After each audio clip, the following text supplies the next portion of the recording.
بسم الله الرحمن الرحيم الحمد لله رب العالمين والصلاة والسلام على سيدنا محمد النبي الأمي وعلى آله وصحبه أجمعين. Dear brothers and sisters, Assalamu alaikum wa rahmatullahi wa barakatuh. Welcome all of you wherever you are. Welcome you wherever you are. Welcome in the first part of the Fatawa life. The first question, Assalamu alaikum Sheikh, what is the all about asking for asylum in a foreign country or anything of that sort? Especially nowadays, it's very hard to get a student visa or to be able to get a work visa. Well, originally, this is from the things that are forbidden, especially when it comes to accusing someone and falsely accusing him of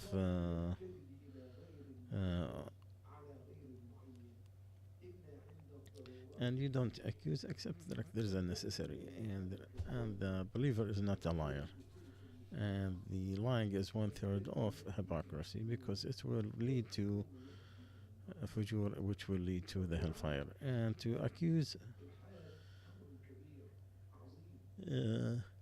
homosexuality or even I mean that's not an easy thing. This is something that should not be unless there is like a major life-threatening thing, like a person who is about to die and who needs to eat a corpse that is dead next to him.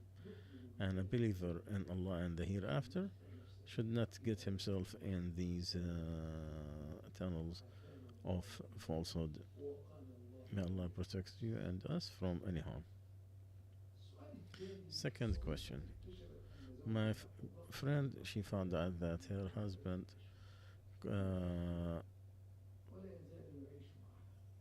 divorced her, but he still live with her. Is she divorced or what happened? So I tell her the formal divorce that was not uttered, it was just in writing. He did not intend with it the divorce. He just wanted to get the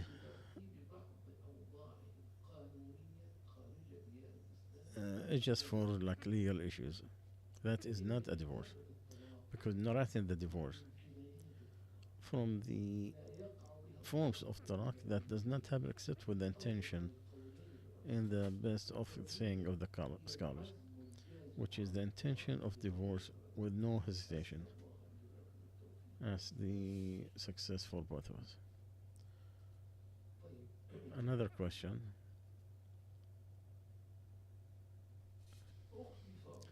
My sister, she married somebody that we thought is good from the masjid. We found out that he smokes. During the 13 years before, she tried to fix, but he smokes. He's very nervous. He leaves the house for 20 days in a row without telling him or tell her anything. And if he gets angry, he break everything in the house. He lies day and night. If she talks to him about smoking, he curses her with the worst cursing. We sat with him several times, and he promised so many times that he will stop cursing, that he will be polite, to fear Allah Azza wa Jalla in her. But after a short period, he goes back to insulting and didn't see anything wrong with that. Is the separation the only solution? No one. He has 4 daughters and they are growing up and they start having a psychological problem with his abusive form, and they are having speech problems and sleep, abnormal sleep and fear all the time. And everybody could see that in their school, in their activities. The answer, if his problem only in smoking and she could not make him stop it, let her be patient on that. And she needs to advise him in goodness. with the lenient of speech and with the wisdom and his matter to Allah. And here, staying with a person who smokes better than to split the family and getting her family to divorce, because that is a sin, but it's not a getting out of Islam. So Islam is not out because he smokes, nor the person is divorced automatically because of that. And the Sharia is to bring the best of good and to push the worst of evil. So she needs to continue to advise him in a nice way and to be patient and to make dua at the times of dua. Maybe Allah will look at him in a lenient way where He have mercy on him and to bring him back to normalcy.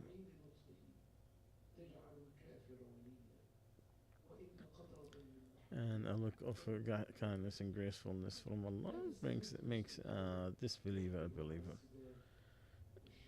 And she should not entice him and to make him get nervous and get abusive. And if she can't have any patience of his abusive matter, and because of his matter, then she can ask for divorce because of harm. It's allowed. Because marriage or living in goodness. So if the husband did not do right in that part and did not do her good, then she has the right to ask for divorce for harm if she had no patience on him. And she could ask Allah Azza wa Jal and ask her consult with her family. May Allah give her the best of choice that is better for her, for his life and the hereafter. Someone is asking about a cousin. Are they from the people that you need? What is the raham? What is the relatives that you must visit? Must be good. Well, the scholars, there's no category that Allah Azza wa Jal has mentioned that you have to keep in touch. The best is said what As-San'ani mentioned in his book, who said, no, that the scholars, they differ on what is the kinship that you need to stay. It was said it is that you cannot marry. If one of them is a male, then it is forbidden on the other. So the cousins, nor the nieces and nephews are part of it.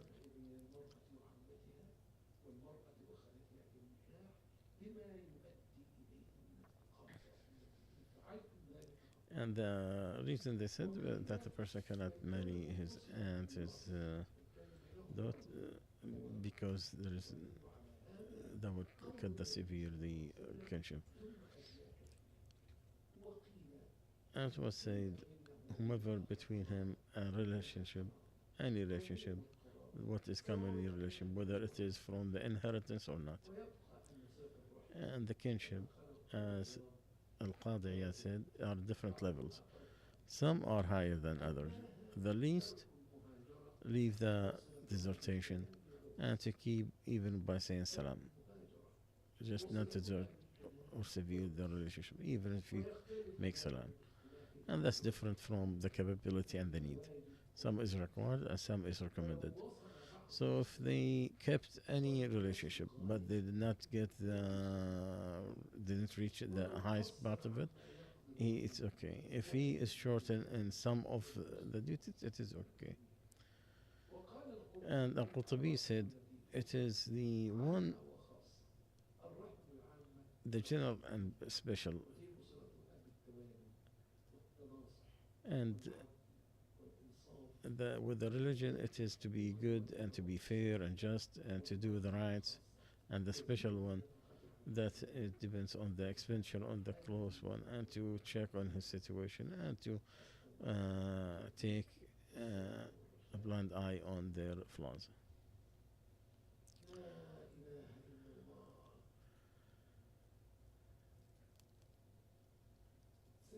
A woman is asking, She put a big story between her and her husband, and she said don't she don't know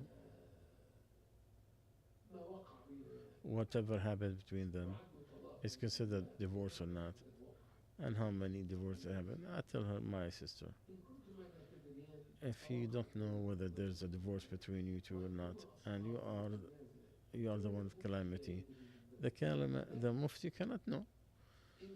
But if he intended the divorce, because if he said then start from tomorrow, let's consider one, and your engagement between each other and the touching considered coming back, because if that one is the first divorce or the second, and if it is not intend the divorce and didn't meant to it, it will be a law that is not considered and you don't even put in consideration.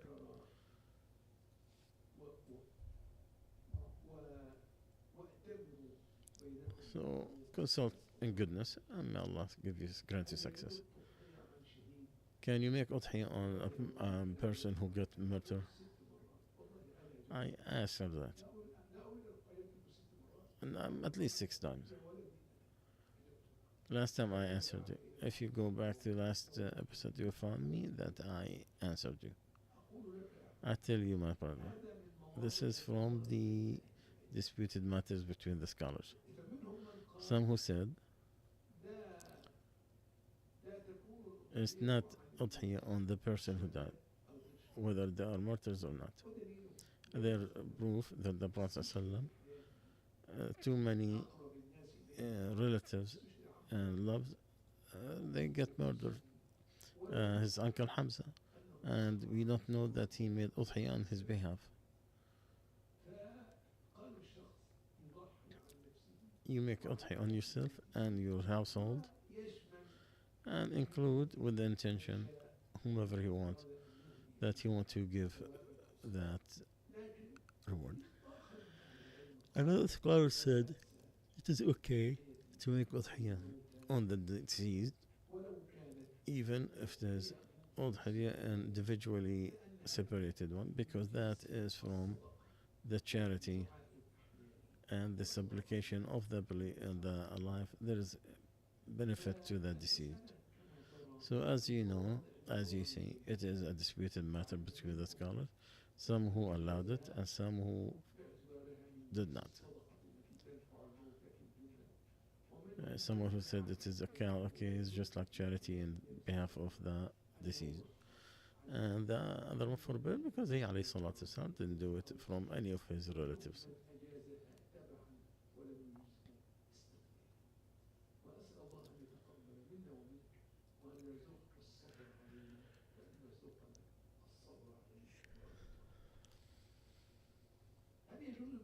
Can you make a supplicate that someone will die so you will have good end and paradise? There's difference to ask in general. Oh Allah, give me the good end. Oh Allah, allow me to have good work, a good deed, and take my life. But to say now, take my life, I'm in a good deed. No, that should not happen. Because you should not wish death. If you are wrong, you forgive Allah, and if you are doing good, then ask Allah for more, because the best among you who prolonged his life and his good deeds are good. So ask Allah Azza wa Jal good and it's good that everybody is looking forward to it. But if you mean to enter a certain action and say, oh Allah, take my life in this prayer, no. You cannot rush death. And no one should ask Allah Azza wa Jal to rush death on him. If he's doing, he said, oh Allah, let me live as long as you know that life is better for me. And take my life if you knew well death is better for me. The other question is the prayer okay with dua when you make ruku' or sujood without saying Subhan Rabbil A'la. Well, he is not doing the sujood. The Prophet ﷺ said, make prayer like we do. Why are you stubborn? Why you want to be different from the Prophet sallallahu alaihi wasallam? The sujood, you are closer to Allah Azza wa Jal. No dua in the ruku', but sujood. He alayhi salatu wasallam said it is closer that Allah will answer you when you are making sujood. When you make ruku', make dhikr to Allah and make praise to Allah. Don't be uh, arrogant and try to be stubborn.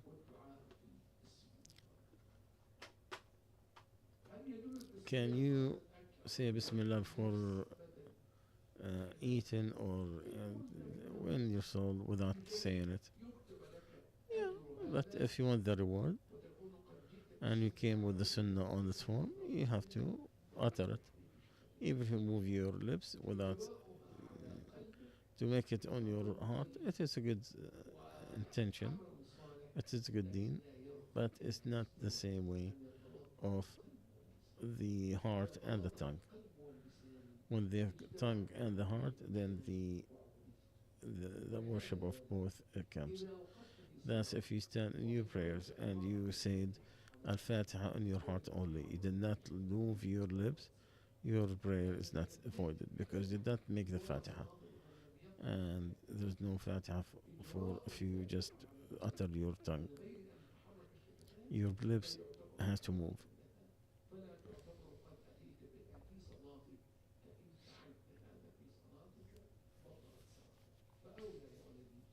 So it is better for you that your tongue and your heart are, but in here it is not required, but it is a higher matter when you make it with your tongue and lips.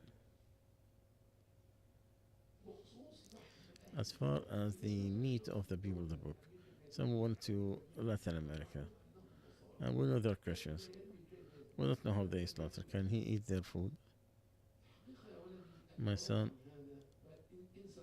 if you go there, ask Islamic centers in the Central America, and they know more about their slaughtering than in it.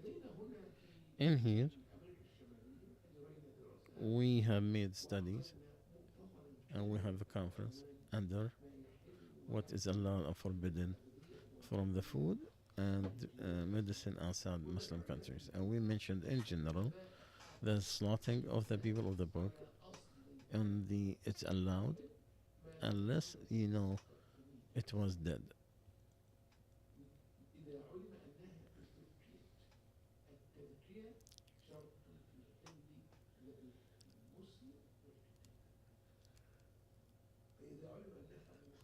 So if he was choked or shocked or died from hitting, it is dead. It's not. We looked into it that the chicken and poultry, it's all okay. And it is small voltage that goes into the water. It does not kill any of them. So we made fatwa that it is okay on the poultry.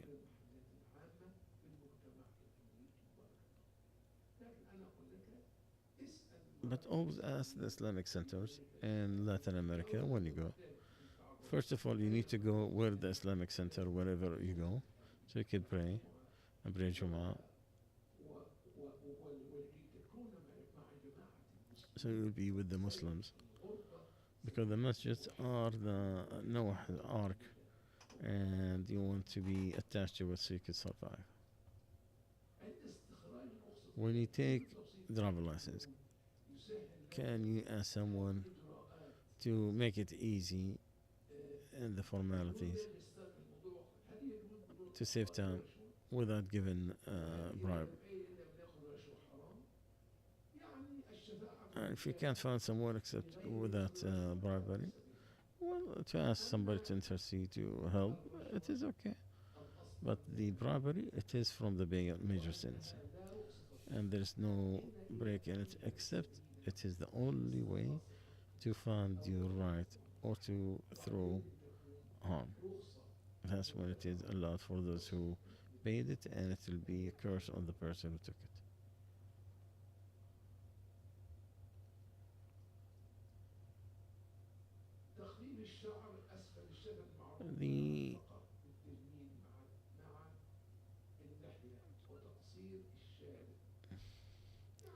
The hair under the lips to make the beard look good, and is the hair underneath the beard part of the beard?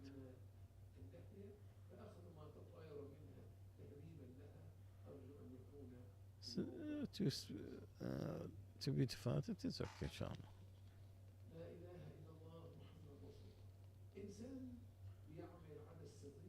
Someone is having the private practice. He didn't know that if he came, that he have to take a shower. He is 23 years old. What does he do about what he prayed before, without wudu, without ghusl? Is it okay because he didn't know, or he's supposed to make up for all those days? The answer, if he from that, you could excuse because of his ignorance, because he is away from religion and the religious people, and from the sources of religious information, then he should be excused for his ignorance. No makeup for anything he did, as most of the scholars said. This is what Shaykh Islam Ibn Taymiyyah he says. What is correct in all these disputed matters, that it is not required to repeat the prayer, because Allah has forgiven for being the mistake and to forget, and He is the one who said we're not going to punish unless we send a messenger. So he did not get a message from the Prophet ﷺ in a specific matter. That's why the Prophet ﷺ didn't order Umar and Ammar when they had junub, and Umar did not pray, and Ammar prayed with the. He did not ask of them to repeat his prayer, and he asked Abu Dhar to again when he spent 7 days without praying, or those who ate in the messengers to who don't know the difference when the Fajr comes in, and Allah knows the best.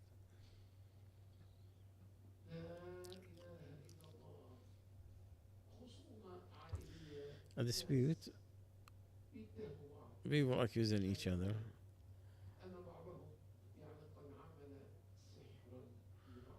because one of them made magic to the other, and they asked for pictures, and they took some pictures to the magicians, and this is the one who did the magic. What do we do? Yeah, brother, this is all ignorance and accusation of falsehood. If any people felt of magic or touching from then he to ask Allah Azza wa Jal to help him by reciting the ruqya shar'iyya, or go to the people who do the ruqya to make ruqya on him, and to have good assumption with Allah, and do not turn his face toward the liars and the magicians, because whomever came one of them and he believed them, then he disbelieved what came on Muhammad sallallahu alaihi wasallam. Another hadith: whoever went to Arraf, astrologers, and asked them something, no prayer will be accepted for 4 days. The last question will conclude this lecture. I am a young man and I'm married, and a math teacher on the side is teaching to a combination of male and female. Is there something wrong? Of teaching some girls who do not wear hijab, if I give a woman in her own house, in an open place, in the reception, is that allowed? Knowing to look at the students with respect and on the time of need. If it is allowed, what is the natural feelings that could happen from towards the teacher or vice versa? Originally, men should teach women, and men should teach men, and women teach women. And the excuse, whenever one of the exes there that the affliction will be avoided, and to go with the rules. And the relation between the two sexes is to lower your sight, because Allah said, tell the believer to lower their sight, and the same thing to the females, and to stop one of them to look at each other from the way of stopping the excuse, and you take from that what is required, that of the best interest, like the one who is trying to get engaged, and the doctor to the patient, and the witness at the time of court, and the religious teaching, and life issues from the general for men and women, that allow to look of what is required or needed.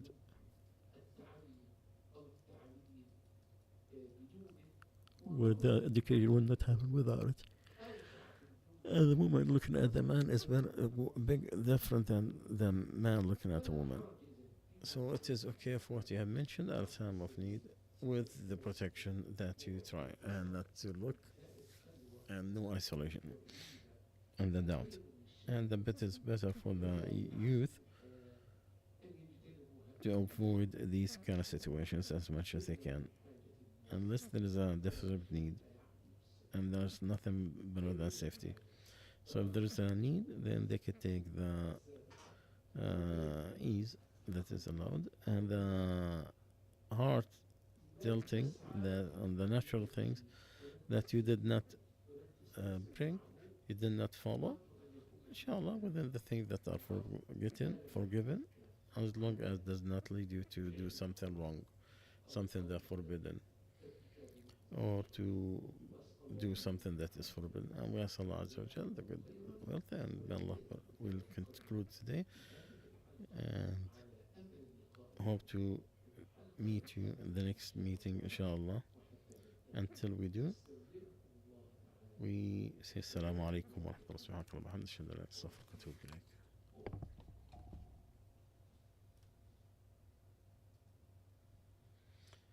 هاي كيف بدي احملها من هون؟ ما عندي.